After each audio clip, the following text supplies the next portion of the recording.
স্মৃতি গল্পের পার্ট 1-এ আমরা জানতে পারি সুস্মিতা স্মৃতিহীন অসুস্থ ছিল। আশিস সুস্মিতাকে সুস্থ করবার জন্য কলেজের কাটানো দিনগুলোর জায়গায় রোজ নিয়ে যেত, যেখানে দুজনের হাত ধরে রঙিন স্বপ্ন দেখেছিল। আশিস সুস্মিতার হাত ধরে সেই রঙিন স্বপ্নের গল্প একটু একটু করে সুস্মিতাকে বলতো। একটু একটু করে সুস্মিতা সুস্থ হয়ে যায়। স্মৃতি সুস্মিতার মেয়ে, নিজে দাঁড়িয়ে থেকে তাদের ভালোবাসার স্বীকৃতি দেয়, তাদের বিয়ে দেয়। আজ আশিস সত্যিই খুব খুশি, তার স্বপ্ন সত্যি হয়েছে। এইটুকুই তো সে চেয়েছিল ভগবানের কাছে। আশিস সুস্মিতাকে রোজ চুল বেঁধে দিত, খাইয়ে দিত। সুস্মিতা বলে, মেয়ে বড় হয়েছে এখন, এসব কি মানায়? বারে, এতে লজ্জার কি আছে? তাছাড়া আমাদের মেয়ে অনেক আধুনিক। বুঝেছি, মেয়ের জন্য পাত্র দেখো, বিয়ে দিতে হবে না। পাত্র আমরা দেখব নাকি সেই আনবে খুঁজে, সেসব আমি জানি না, তুমি নিজেই জিজ্ঞেস করো। স্মৃতি বলল, ওর নাম সৌরভ। আমরা একই সাথে কাজ করি, 4 বছর ধরে আমরা দুজনে দুজনকে চিনি। ব্যাস, তাহলে আর কি। এবার সৌরভকে নিয়ে আসো ঘরে, ওর সাথে কথা বলি, দেখি তোমার পছন্দের মানুষটা কেমন। তারপর সোজা ছাদনাতলা। খুব ধুমধাম করে স্মৃতির বিয়ে সম্পন্ন হলো। স্মৃতির পাতায় লেখা হলো আরেকটা নতুন অধ্যায়। আশিস সুস্মিতাকে নিয়ে মেডিকেল কলেজে নিয়ে আসে। সেখানে গিয়ে সুস্মিতা খুশিতে ভরে ওঠে। সে আশিসে হাত ধরে বলে, আশিস দেখো, সেই জায়গাটা যেখানে আমরা প্রথম দুজনকে দেখেছিলাম, সেই কৃষ্ণচূড়া গাছটা এখনও তেমনটাই আছে। এখানে আমি তোমার জন্য ঘন্টার পর ঘন্টা অপেক্ষা করতাম।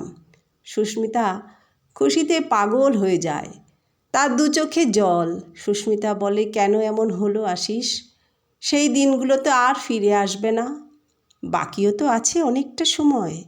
সত্যি আশিস, তুমি একদম অন্যরকম। কখনো তোমাকে আমি ভেঙে পড়তে দেখিনি। তোমার জন্যই আমি আবারও সব ফিরে পেলাম। স্মৃতির বিয়ে হয়ে 2 বছর কেটে গেল।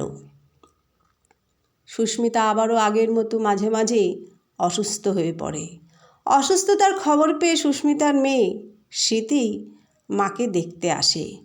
ডাক্তার বলল, ওনাকে একদম একা রাখবেন না, সবসময় সবার মধ্যে রাখবেন, সবসময় ওনাকে কোনো কিছুতে ব্যস্ত রাখবেন, সবসময় হাসি খুশিতে রাখবার চেষ্টা করবেন।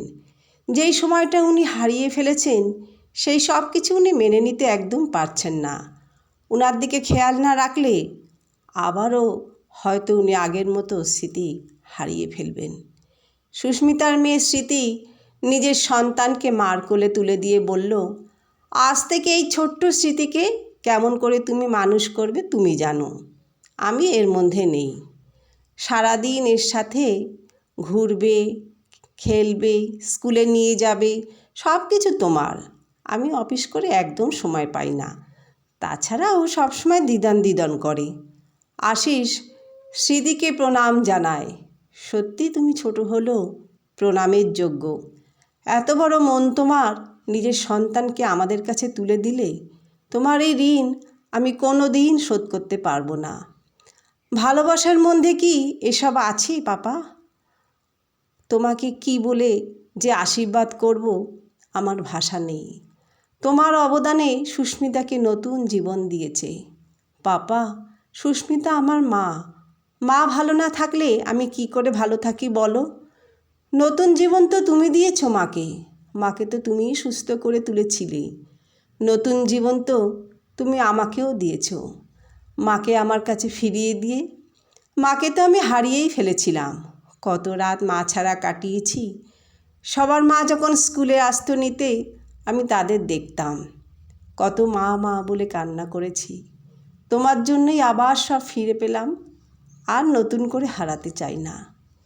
এখানে আর বেশিক্ষণ থাকলে হয়তো নিজেকে আমি ধরে রাখতে পারবো না। পাপা, মাকে দেখো, আমার ছেলের সাথে কি সুন্দর খেলা করছে।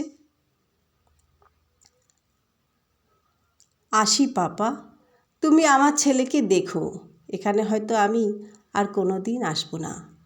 তোমরা ভালো থেকো। চোখ ভরা জল নিয়ে স্মৃতি সেখান দিয়ে বিদায় নিল। স্মৃতির ছেলেকে নিয়ে আজ সে অনেক খুশি। সে আজ পুরোপুরি সুস্থ। সুস্মিতা আর আশিসের নতুন জীবন শুরু হলো। আশিস আজ অনেক অনেক খুশি। তার খালি জায়গাগুলো আজ সব পূরণ হয়েছে। শুরু হলো নতুন আর একটা অধ্যায়।